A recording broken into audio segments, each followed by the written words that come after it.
Ano kailangan mo? Kausap. Malungkot ako eh. Tapos, dadamay mo kami? Anong idadamay? Good morning, guys. Mga baby loves ko dyan, good morning. Oh, Masaktan ka? sobra. Buti nga sa'yo.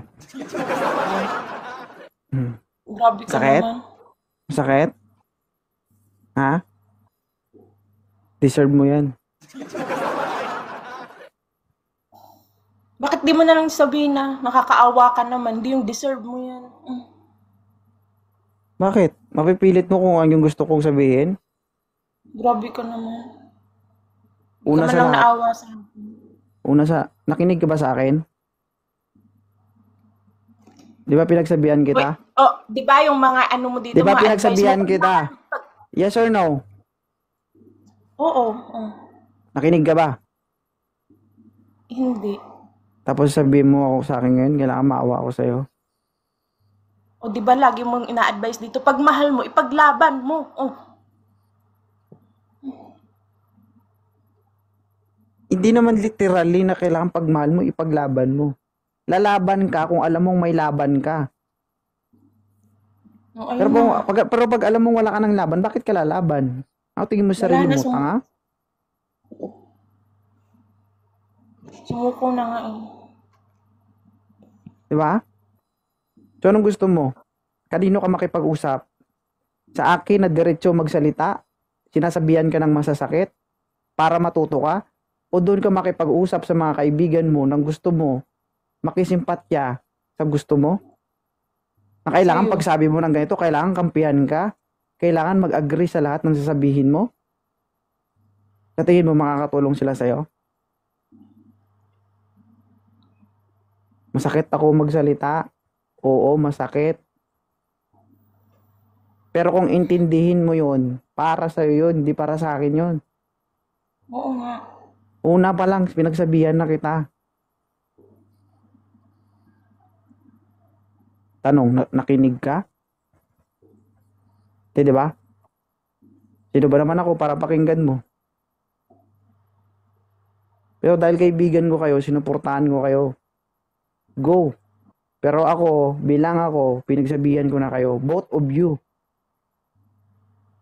Yan yung lalaking magpapahamak sa inyo. Yan yung lalaking sisira sa buhay nyo. Naniwala kayo sa akin, di ba hindi? Ilang araw ka nang umiiyak. Ilang buwan ka nang umiiyak. Hanggang ngayon, nasasaktan ka pa rin.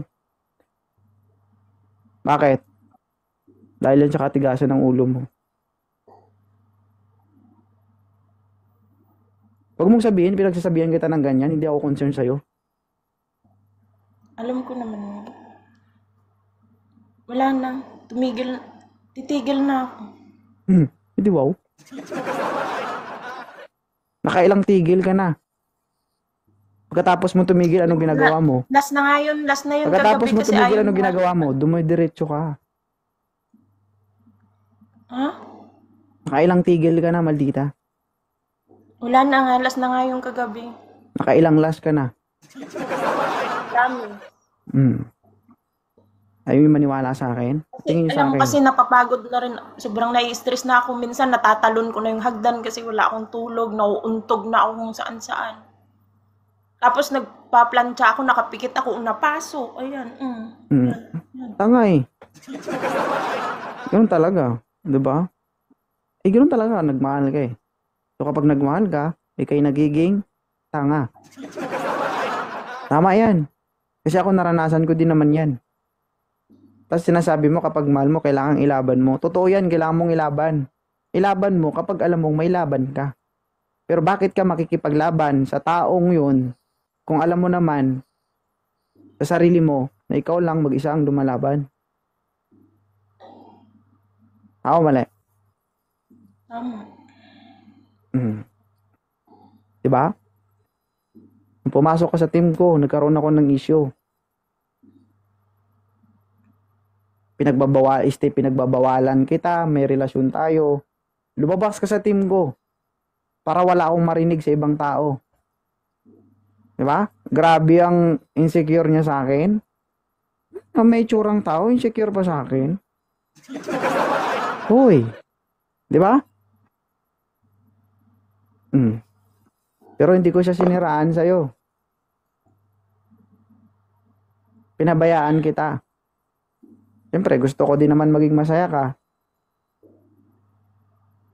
Pero nung nagkagulo kayo, pinagsabihan kita. Tanong, nakinig ka ba? Di ba? So, yun na yung lahat ng ibig sabihin ng lahat ng mga sinasabi ko sa inyo. Inignore nyo lang din naman. Sino ba naman ako para pakinggan nyo? Nakikinig naman ako kasi matigas lang talaga yung ulo ko. Di ba? Ano sabi ko sa inyo nun? Sabihin nyong mali ako kapag hindi yan nangyari sa inyo. So, nangyari nga. Mali ako, di ba? Tama.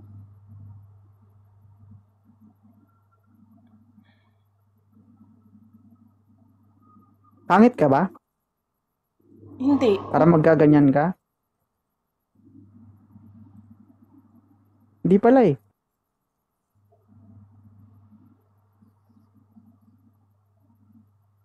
Isa lang bang lalaki?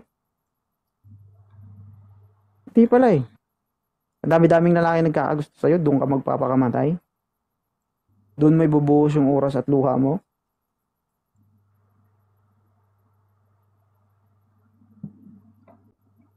Ayoko na marinig yan sa live ko ah.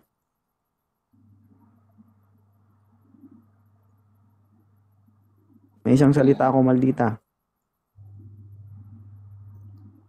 Ako sinasabi ko yan bilang kaibigan mo. Dati pinabayaan kita eh. Okay lang. Kasi I think kaya mo pa naman. Kapag tinuloy mo pa yan, hindi mo na alam kung ano mangyari ulit sa sarili mo. O hindi mo na alam kung ano pang kaya mong gawin sa sarili mo. Sabagay, kahit anong sabihin namin, wala naman kaming magagawa eh. Ikaw pa rin ang masusunod. Wala na, tama Journey na mo yung yan. Desisyon mo yan. Pero be sure ka, kaya mo panindigan. Diba? Tinutuloy mo yung desisyon mo. Pag nasasaktan ka, kanino ka bumabalik? sa'yo.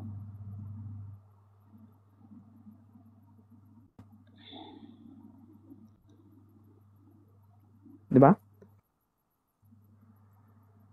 Eh, ganun talaga. Nagmahal ka eh. So, hindi mo naman siya kailangan kamuhian. Salamat ka na dumating siya sa buhay mo. At least, naka-experience ka ng matinding sakit para matuto. Pero kung hindi ka pa matuto, hindi ko na lang alam sa'yo. Tama Kapag na. naulit pa yan, patatayuan na kita ng rebulto. Ito yung pinakatangang tao. Magandang babae pero nagpapaloko. Di ba? Hindi. Sinasabi ko lang yan. Kasi kung alam mo, kung mag-a-agree lang ako sa'yo, sige lang, kaya mo yan. Hindi kita natutulungan. Mas lalo kitang napapasama. Mas maganda kasi yung makakarinig tayo ng masasakit na salita. Para makapag-isip tayo, magising tayo. Para makapag-isip tayo na, ay, parang may point. Di ba? Para makapag-desisyon ka ng tama. Hindi ko sinasabing tama ako, pero lalaki din kasi ako. One-sided ka, boss. Ulol. Huwag kang makisali dito kung wala kang alam. Hindi mo alam yung punot dulo ng istorya ng buhay nito.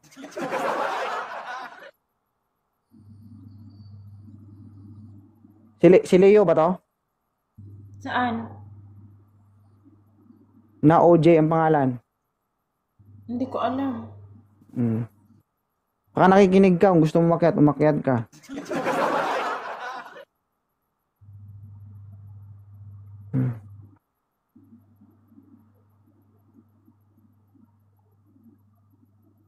Sipin nyo, gagawa niya kami ng kwento ni Maldita, na kami daw ni Maldita. So, may sinabi ba? Wala ba? aakitan ko. Hindi, yung mga nagko-comment-comment lang naman eh. Ako, tahimik lang ako Nag-o-observe Itig- lang ako. Itigil nyo na yan kasi kahit saan nagko-comment sa Facebook ko tapos pag nagla-live ako, ang daming nagko-comment. Sabi ko may asawa yung tao, itigil nyo na yan.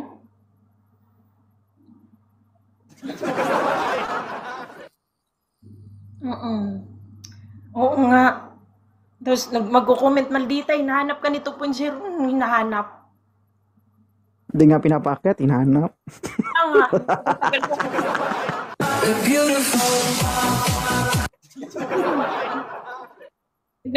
nga, ang tagal-tagal ko nga mag-request, nagsasawa na ako, maalis na lang ako, tapos hinahanap. Buti nga hindi ka pa nagsawa. Hindi. Hindi, alam ko naman. Na kapag wala kang maakyatan sa iba, dito ka pumupunta. Uy, kung sa aakit na lang ang dami. Option? Hindi. Kung sa aakit na lang Option? ang dami. Pero ikaw yung gusto ko talagang akitan eh. Agay. Option? Hindi. Akala mo. Ang dami kong pwedeng akyatan. Kasi umiiwas na lang ako. Okay na. Kasi sabi nila, wag ka na umakyat sa iba, maldita. Mas, kung kay 2.0, okay yun dun. Pero sa iba daw. Okay na rin kami ni Ash. Ay, Kaya Barb. pala pinagsasabihan ako ni Ash, umayos ka na maldita, ganito, ganyan, para kay ni Leo kasi inaano ka niya. Oh. Si Ash, plastic din to eh. Para gusto kanyang masunog. O bakit? At least si Ash, di ba? Si Ash, tahimik lang. Tahimik. Walang issue. Hindi magulo. Hindi ka sure.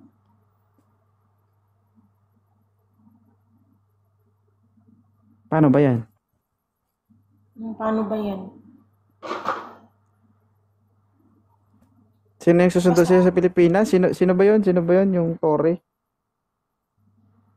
Si Jeffrey. Si Jibber. Wala ba siya dito? Alam mo ba kung gustong-gusto niya umakyat dito kasi gusto niya manghingi ng parte ng pera kasi nga 'di ba nag-viral. Kumita daw ako sa kanya. Ang daming nagsusulsul kasi. Malaki daw yung kinita ko sa kanya. Hindi nga monetize yung Facebook ko. At saka siya naman may kagustuhan. Nagmaglulo sa live ko. Marami akong guest nung time na yun. Tapos first time niya umakyat. Bumaba na lahat. Sabi ko mag-i-end na ako. Tapos hindi siya bumaba. Sabi niya, pahingi ng Facebook mo, pahingi ng messenger mo. Tatawag ako sa'yo, video call tayo. Tapos sabi ko, sige.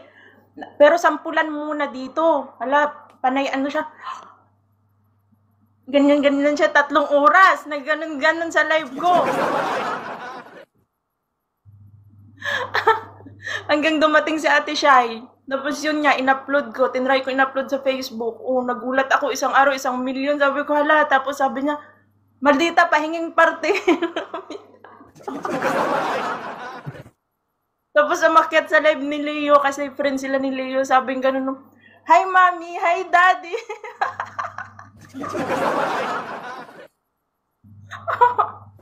Sa tingin nila, bakit akala nyo ba guys kapag million views malaki ang kita? Kaya nga, Wala tapos pang hindi $1 yun. Mas malaki pa yung binibigay ni Sweet Monica dito. mas malaki pa yung mga gifts kaysa dun. Wala, hindi yung Facebook ko. Pero yun nga lang, nakatulong talaga si Jeffrey kasi nung in-upload ko yun, mga 5,000 pa lang yung followers ko. Ngayon, 34,000 na.